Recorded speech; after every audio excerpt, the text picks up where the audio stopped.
بسم اللہ الرحمن الرحیم۔ آج ہم لیسن نمبر 13 انشاءاللہ العزیز ریکارڈ کریں گے۔ پچھلے لیسن میں ہم نے یہ بات کی تھی کہ روٹ ورڈ کیا ہوتا ہے، اور پھر اس سے ہم نے فعلا کے وزن پر ایک گردان بھی کی تھی، اور پھر ہم نے ساتھ یہ بھی کہا تھا کہ جو وزن ہے وہ فعلا، فعلا، فعلا، یعنی یہ تین جو شاخیں ہیں وزن کی، یعنی تین مختلف وزن ہیں، اس پہ روٹ ورڈ فعل ماضی کا جو تھرڈ پرسن کا واحد مذکر کا فعل ہوتا ہے، اس پہ ہم نے بات چیت کی تھی، اور ہم نے کہا تھا کہ اس کے کچھ اگزامپلس کے طور پہ جو وربس ہیں وہ بھی ہم آپ کو انشاءاللہ ڈسکس کریں گے اور ان سے جملے بھی بنائیں گے۔ تو اس سلسلے میں ہم نے فعلا کے کچھ ورڈز دیے تھے، 30 کے لگ بھگ، فاعلہ کے بھی تھے، فاعلا کے بھی تھے۔ تو جیسا کہ میں نے پہلے کہا تھا کہ زیادہ تر تو جو عین کلمہ ہے، یعنی درمیان روٹ ورڈ کا درمیانے والا کلمہ، اس میں زیادہ تر زبر ہی ہوگی، لیکن زیر بھی ہوتی ہے اس سے کم، اور پیش بھی ہوتی ہے۔ تو تینوں مختلف وزن جو ہیں اس کے اوپر روٹ ورڈ جو ہے وہ میئر کیا جاتا ہے۔ اب ہم تھوڑا سا اس سے آگے بڑھتے ہیں، اور مجھے امید ہے کہ آپ نے وہ گردان کچھ نہ کچھ یاد کر لی ہوگی۔ تو آج ہم یہ دیکھتے ہیں کہ ایک جملہ فعلیہ جتنا ہم نے پڑھا ہے، اس میں سے جملہ فعلیہ جو ہے وہ کیا ہوتا ہے، کیسے بنتا ہے، اور اس میں فاعل کا استعمال کیسے ہوتا ہے۔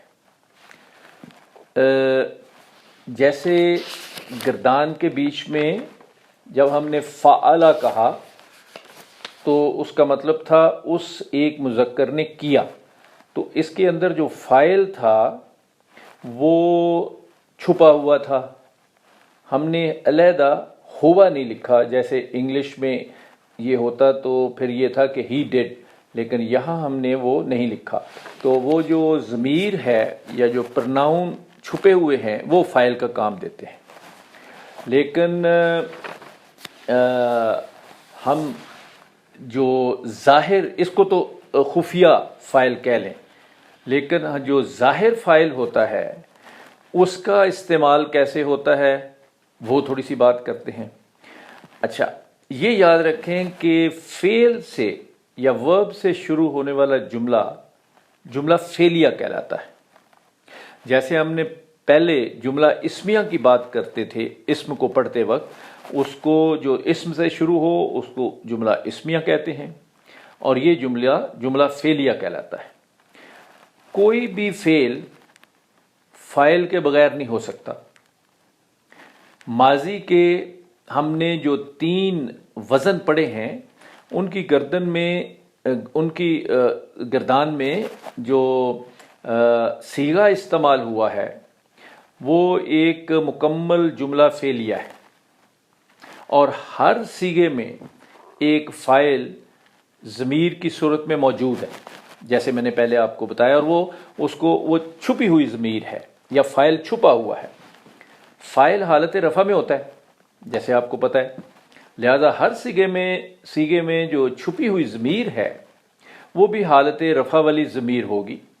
مثال کے طور پہ جب ہم یہ کہتے ہیں عبدا، یعنی اس نے عبادت کی یا وہ جھکا، تو اس کا مطلب ہوتا ہے کہ ہوا جو اس کی ضمیر ہے وہ اس میں چھپی ہوئی ہے، لیکن یہ ہوا ضمیر حالت رفع میں ہے۔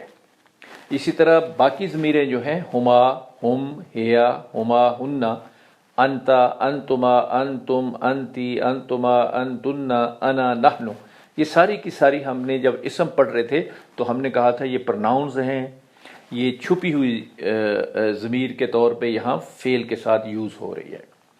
اچھا، اب جو جملہ فعلیہ ہے اس میں فاعل اسم ظاہر بھی ہو سکتا ہے، یہ تو چھپا ہوا تھا نا۔ مثال کے طور پہ جب ہم یہ کہتے ہیں زید آیا، یا دونوں لڑکے بیٹھے یا عورتوں نے سچ کہا، یہ جو بھی میں نے ابھی باتیں کی ہیں ان سب میں اب دیکھتے ہیں کہ زید اور اسی طرح دونوں لڑکے اور اسی طرح عورتوں، یہ جو تین چیزیں تھیں نا، یہ چونکہ ان تینوں نے کام کیے، یہ تینوں فاعل ہیں اور یہ ظاہری فاعل ہیں، یہ اس میں ظاہر ہیں، یعنی یہ چھپے ہوئے نہیں ہیں اور جملے میں فاعل بن کر آتے ہیں۔ ایسی صورت میں آپ یہ دیکھیں گے کہ جو گردان ہم نے پہلے پڑھی تھی اس میں ان کا جو صیغہ نمبر 1 ہے یا صیغہ نمبر 4 ہے وہ ہم کئی دفعہ استعمال کرتے ہیں، وہ کیسے کرتے ہیں وہ ہم بعد میں بات کریں گے، لیکن اس وقت جو آپ نے ذہن میں چیز رکھنی ہے وہ یہ ہے کہ جب ہم یہ کہیں گے ذہب زیدن، ذہب زیدن، اگر ہم کہیں گے ذہب تو یہ ہوگا ہی وینٹ، تو ہی جو ہے یا ہوا وہ کہنے کی ضرورت نہیں ہوگی، وہ چھپا ہوا ہے، لیکن اگر ہم نے پراپر ناؤن یوز کرنا ہے تو زیدن ہوگا، تو پھر چھپا ہوا نہیں ہوگا، یہ اس میں ظاہر ہوگا۔ اور ایک بات تو یہ سمجھ میں آ گئی۔ دوسری بات یہ ذہن میں رکھیں کہ جملہ فعلیہ میں جو فعل ہے یہ پہلے آتا ہے۔ اچھا، انگریزی میں آپ یہ نہیں کہتے وینٹ زید، بلکہ آپ کہتے ہیں زید وینٹ۔ عربی میں اس کے الٹ ہے، عربی میں آپ نے جو وینٹ ہے نا ذہبہ، وہ پہلے کہنا ہے ذہبہ، اور اس کا جو فاعل ہے جو ناؤن ہے مرفوع حالت میں زیدن، مرفوع حالت ہے یہ، اور آپ کو پتہ ہے کہ مفعولی حالت ڈیفرنٹ ہوتی ہے، وہ نسبی ہوتی ہے، نسب کی حالت وہ ہوتی ہے جہاں اوپر زبر آ جائے، تو زیدن نہیں بلکہ زیدن ہے، تو اس میں ظاہر جو ہے وہ فاعلی حالت میں فعل کے بعد آئے گا۔ تو ایک تو یہ چیز آپ اچھی طرح سمجھ لیں اس کے استعمال کے حوالے سے۔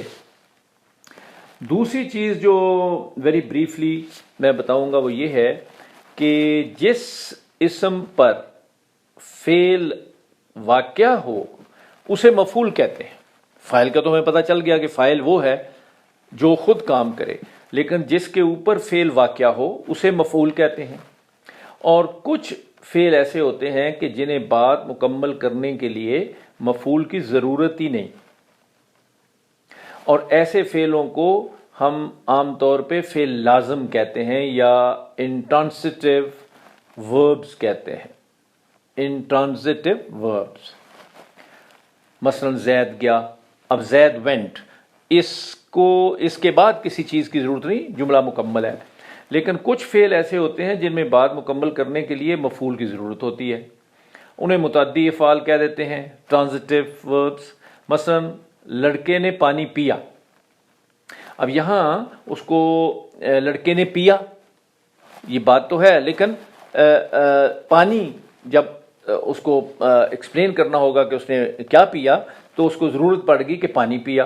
حامد نے محمود کو مارا، تو ہم جانتے ہیں کہ جملہ فعلیہ میں فاعل حالت رفع میں ہوتا ہے، یہ تو پہلے میں نے بتا دیا ذہب زید۔ اب یہ بھی نوٹ کر لیں کہ جو مفعول ہے وہ حالت نصب میں ہوتا ہے، اور ساتھ یہ بھی نوٹ کریں کہ ترتیب کے لحاظ سے عام طور پر فاعل کے بعد آتا ہے، جو مفعول ہے نا عام طور پر فاعل کے بعد آتا ہے، فاعل پہلے آئے گا۔ مثال کے طور پہ ہم یوں دیکھتے ہیں کہ ایک ٹرانسلیشن ہے لڑکے نے پانی پیا، اب سب سے پہلے تو فعل آئے گا اور پانی پینے کی عربی ڈھونڈیں گے ہم، اور اس کا وہ ہم ورب ڈھونڈیں گے جو واحد غائب ماضی کا ہے، تو وہ ہے شربا۔ صرف شربا کہتے تو اس کا مطلب تھا اس نے پیا، ضمیر بیچ میں خفیہ تھی، لیکن یہاں ہے شرب الولدو، لڑکے نے پانی پیا، لڑکے نے پیا، اور کیا پیا؟ الماء۔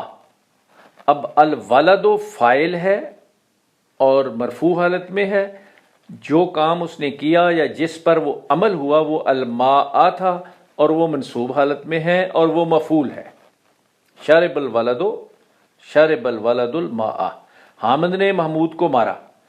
ضربا حامدن مرفوع حالت میں ہے اور فاعل ہے، جس کو مارا وہ محمودن ہے، یعنی دال کے اوپر 2 زبر اور آگے الف آ جائے گا، یہ منصوب حالت ہے اور یہ مفعول ہے، اس پر عمل ہوا۔